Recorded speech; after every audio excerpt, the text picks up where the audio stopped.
সেখানে কিছুদিন 10 মাস সেখানে একটা স্টপেজ নিতে হয়। তারপরে জগৎ যেটা বর্তমানে আমরা আছি এটা হচ্ছে দুনিয়া। নাম্বার 4, দুনিয়া যখন আমরা ছেড়ে চলে যাব তার পরবর্তী স্টপেজ, তার পরবর্তী জগৎ আলমে বারজাখ, সেটা হচ্ছে কবর। কবর যেদিন ইসরাফিল সিংহায় ফুৎকার দিবে তখন কবর চূর্ণ বিচূর্ণ হয়ে যাবে, কবর আর থাকবে না। ইয়াউমা ইনফাখু ফিস-সূরি ফাইযা হুম মিনাল আজদাথি ইলা রাব্বিহিম ইয়ানসিলুন। আল্লাহ সুবহানাহু ওয়া তাআলা সূরা ইয়াসিনের 51 নম্বর আয়াতের ভিতরে আল্লাহ বলেছেন, যখন ইসরাফিল সিংহায় ফুৎকার দিবে তখন আল্লাহ সুবহানাহু ওয়া তাআলার দিকে সবাই দৌড়াতে আরম্ভ করবে কিয়ামতের ময়দানে। তার মানে কবরও থাকবে না, একদিন কিয়ামতের ময়দানে আমাদেরকে হাজিরি দিতে হবে। এতগুলো কথা বললাম, এবার আপনারা উত্তর দেন। জান্নাতের ভিতরে আমাদের কোনো নামাজ রোজা হজ যাকাত কোনো বিধিবিধান আমল ছিল? মায়ের পেটে ছিল যে নামাজ পড়ো? ছিল। কবরে যারা চলে গিয়েছে তাদের কোনো বিধান আছে? তাদের কোনো আমল করতে হয় এরকম কোনো বিধান আছে? কোনো বিধান নাই, কিয়ামতের ময়দানেও থাকবে না। তাহলে আমল দুনিয়ার যত ভেজাল আছে কোথায়? দুনিয়াতে, এইখানে সব আছে। এবার দেখেন দুনিয়াটা কেমন। এইখানে আপনার গুনাহ, এইখানে পাপ, এইখানে নেকি, এখানে আমল, নামাজ রোজা হজ যাকাত যতগুলো আল্লাহ বিধিবিধান দিয়েছেন সমস্ত কিছুকে মেনে নিতে হবে দুনিয়াতে। এই জায়গাতে শুধু যদি পাস করতে পারেন তাহলে সমস্ত কিছু সফলতা। এবার দেখেন দুনিয়াটা কেমন।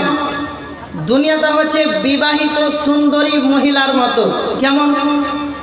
ধরে নেন বিবাহ হয়ে গেছে একটা মহিলা, খুব পরমা সুন্দরী, দেখতে খুব ভালো, দেখে কোনো লাভ আছে? কথা বলেন না, লাভ আছে? কোনো লাভ নেই। অনুরূপ একটাই লাভ আছে, কি না, তো গুনাহ ছাড়া কোনো লাভ নাই। অনুরূপ পৃথিবীটা একটা পরমা সুন্দরী মহিলা, বিবাহিত মহিলার মতো। কেমন? পৃথিবীকে দেখতে খুব ভালো লাগে, সবাই ধরার চেষ্টা করে, কিন্তু যেমন বিবাহিত মহিলাকে দেখে আপনার কোনো লাভ নাই, যত দেখবেন ততটা পাপ ছাড়া কোনো লাভ নাই।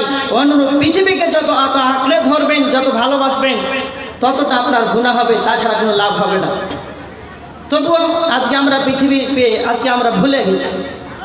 এবার দেখেন তো আল্লাহ কেন আমাদেরকে পৃথিবীতে পাঠালেন? তো আল্লাহ বলছেন,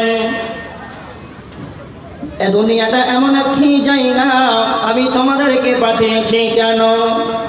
লিয়াবলুয়াকুম আইয়ুকুম আহসানু আমালা। সূরা মুলক নাম্বার 2 নাম্বার আয়াতের ভিতরে আল্লাহ বলেছেন, আমি তোমাদেরকে পরীক্ষা করব, পরীক্ষা করার জন্য আমি তোমাদেরকে পৃথিবীতে পাঠিয়ে দিয়েছি। আইয়ুকুম আহসানু আমালা, তোমাদের ভিতরে আমলের দিক থেকে বেশি উত্তম হতে পারে। অনুগ্রহে আমার আল্লাহ সুবহানাহু ওয়া তাআলা সূরা আম্বিয়ার 35 নাম্বার আয়াতের ভিতরে আল্লাহ বলেছেন, ওয়া নাবলুকুম বিশ-শাররি ওয়াল খায়রি ফিতনা। আল্লাহ বলেছেন আমি তোমাদেরকে দুনিয়াতে মন্দ ভালো, ভালো মন্দর দ্বারা তোমাদেরকে পরীক্ষা করব। তার মানে আল্লাহ আমাদেরকে বলতে চাইছেন পৃথিবীটা হলো তোমাদের একটা পরীক্ষা। তোমরা পৃথিবীতে যারা এসেছো এটা কারো থাকার জায়গা নাই, সবাইকে পৃথিবী ছেড়ে চলে যেতে হবে। কিন্তু মনে রেখে দেবে পৃথিবীটা এমন একটি জায়গা, আপনার বিবেক হওয়া থেকে নিয়ে, আপনার জ্ঞান হওয়া থেকে নিয়ে যতটা আল্লাহ আপনাকে হায়াত দেবেন, বিবেক থেকে নিয়ে আপনার হায়াত শেষ মুহূর্ত পর্যন্ত পুরো জীবনটাই হলো পরীক্ষা। এই পরীক্ষা দুনিয়াতে থাকার জায়গা নাই। এখান থেকে যদি আপনি উত্তীর্ণ হতে চান, সফলতা নিতে চান, তাহলে দুনিয়া আল্লাহ কোরআন দিয়েছেন, নবী রাসূল বিধিবিধান যা দিয়েছেন সেটাকে আপনাকে ফলো করে চলতে হবে। তো আমার আল্লাহ বলছেন, বান্দারে দুনিয়াটা হলো পরীক্ষা, তবে কেন তোমরা দুনিয়াটাকে বেশি বেশি করে অগ্রাধিকার দাও। সূরা আলা 16-17 নম্বর আয়াত আল্লাহ বলেছেন, বাল তুসিরুনাল হায়াতাদ দুনিয়া, দুনিয়াটা হলো ক্ষণস্থায়ী, দুনিয়া হলো ক্ষণস্থায়ী, ওয়াল আখিরাতু খায়রুন ওয়া আবকা, পরকালটা হলো স্থায়ী আর দুনিয়াটা হলো ক্ষণস্থায়ী। তবে তো তোমরা দুনিয়াকেই বেশি বেশি করে অগ্রাধিকার দিয়ে থাকো। তোমরা মনে রেখে দাও, তোমরা কি তা জানো না? সূরা আলার 17 নম্বর আয়াত আল্লাহ নিজেই বলেছেন, দুনিয়াটা হলো, এটা হলো ক্ষণস্থান, পরকালটা হলো স্থায়ী। তবে কারো তোমরা দুনিয়া নিয়ে পড়ে আছো। আল্লাহ বলেছেন সূরা বাকারার 200 নম্বর আয়াত আল্লাহ বলেছেন, কিছু মানুষ আছে তারা বলে রব্বানা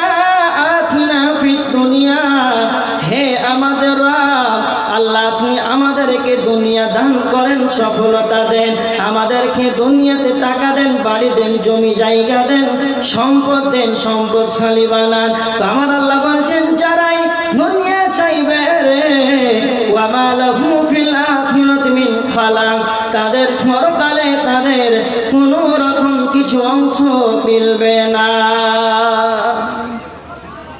এমন মানুষ আছে যারা পৃথিবীতে টাকা পয়সা ধন সম্পদ শুধু আমার মাল এটা বলে, আর শুধু আল্লাহর কাছে চাই যে আল্লাহ আরো যেন হয়। তো আল্লাহ বলছেন যারা দুনিয়া চাই তো মা লাহু ফিল আখিরাতি মিন খালাক, তাদের পরকালে তাদের কোনো অংশ মিলবে না। তার মানে যারা চালাক হবে, যারা প্রকৃতপক্ষে ঈমানদার হবে, তারা কি বলবে? সূরা বাকারার 201 নম্বর আয়াত আল্লাহ বলেছেন যারা চালাক হবে তারা বলবে, তারা দোয়া করবে আল্লাহর কাছে, রব্বানা আতিনা ফিদ দুনিয়া হাসানা, হে আমাদের রব, হে আমার আল্লাহ, আপনি আমাকে দুনিয়াতে কল্যাণ দান করেন। আবার বলবে